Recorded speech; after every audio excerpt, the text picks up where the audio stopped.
Hello and welcome to TTV News with some last events in Tây province, and now we come into details. Ladies and gentlemen, Tây Provincial People's Committee has recently held a dialogue with the small traders doing business in the A&B areas of Long Hoa Market.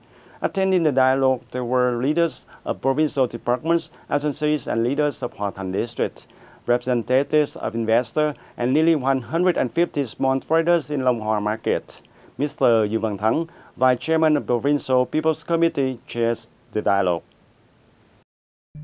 Long Hoa Market is a long-standing traditional market. Previously, the market's AP areas were built with a commercial center model, which is no longer suitable with its traditional market model, and the market has not been fully used and affected the business activities of small traders for a long time. In order to create favorable conditions for the local development, the province has a policy of building Long Hoa Market according to the traditional market model, and now the construction of CD areas have been completed.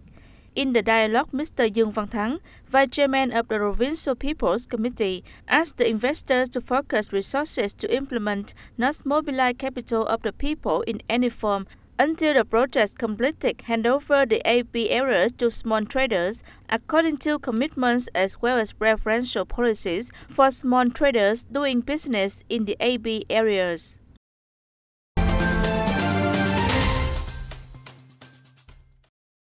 In 11 months of 2019, the commercial banks and credit funds in Tây Ninh province have strengthened capital mobilization, implemented promotions, attracted capital from the people, up 10% compared to the beginning of the year.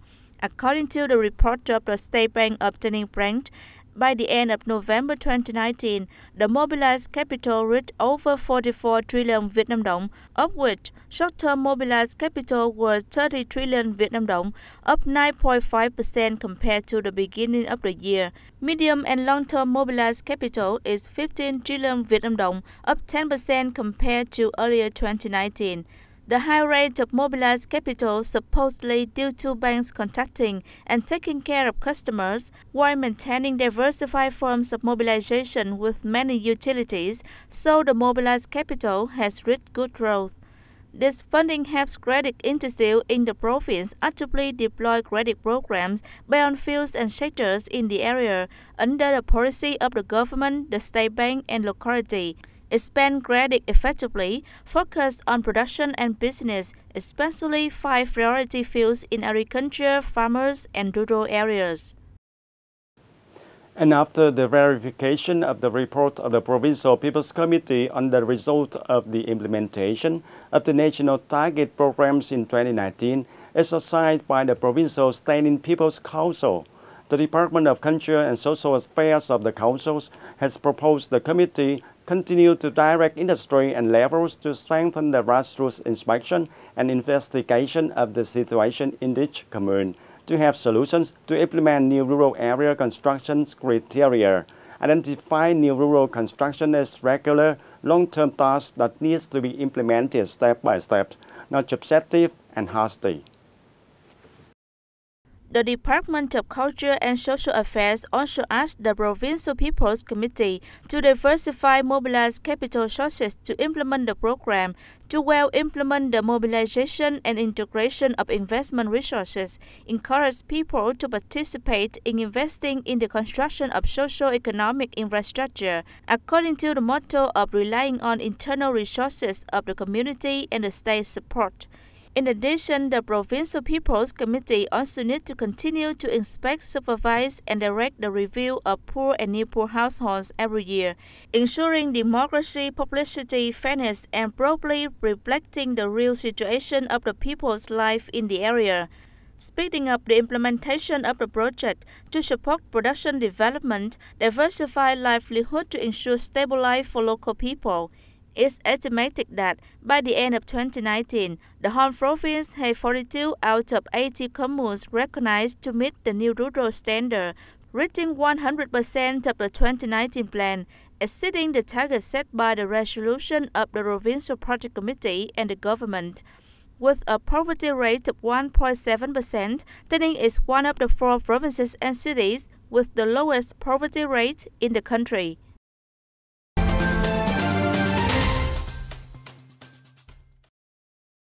Implementing the assignment of the Standing Committee of Tây Ninh Provincial People's Council, the Budget and Economics Board just held a meeting to verify the proposal of the Provincial People's Committee on the proposed medium-term public investment plan 2021-2025.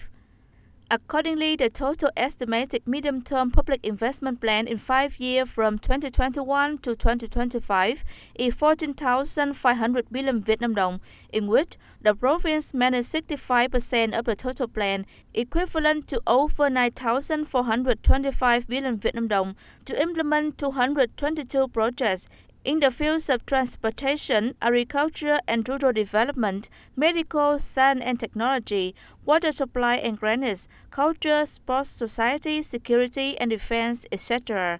The district managed 35% of the total plan, equivalent to more than 5,705 billion Vietnam dong.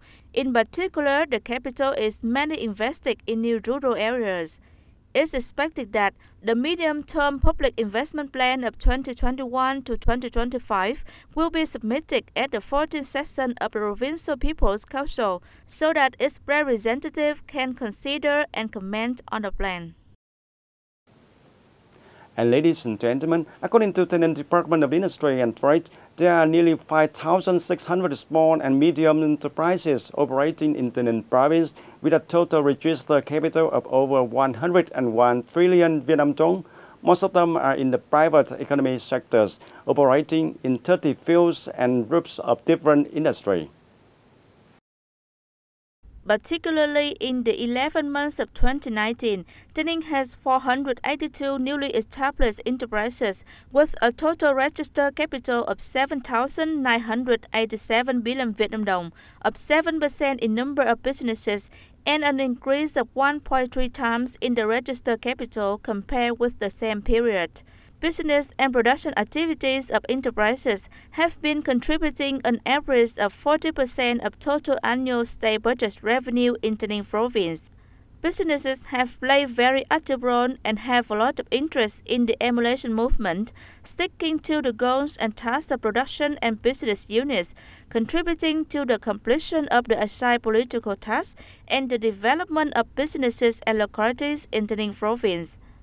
In order to support the development of the business in the province, Tây Ninh has renewed the process of public administrative procedures, implemented 6 industrial promotion programs, 15 trade promotion programs to support the renewal of appropriate technical and technological equipment of production and business enterprises, improve product promotion to expand Tây Ninh's key products to markets in and outside the province.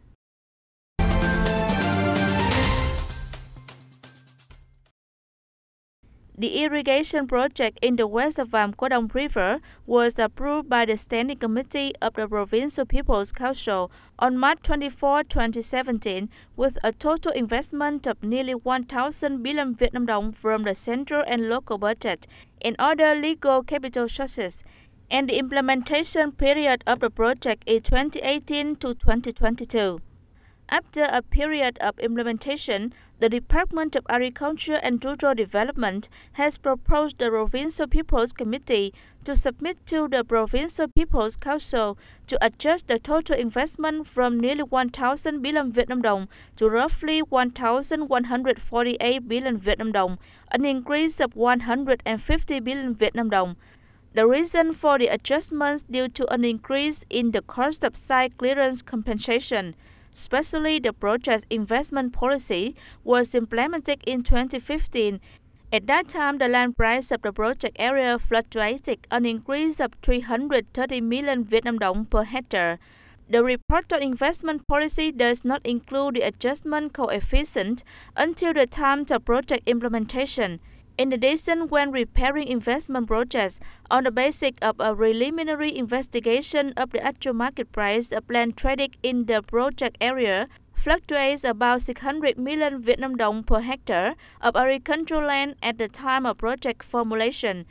And one more reason is that the current real estate market in the whole country in general and in the whole province of Tây Ninh in particular is constantly fluctuating in an upward trend, combining inflation over years, so the land price increased compared to the time of project planning. And that's all for the news of today. Thank you for joining us and see you more next time.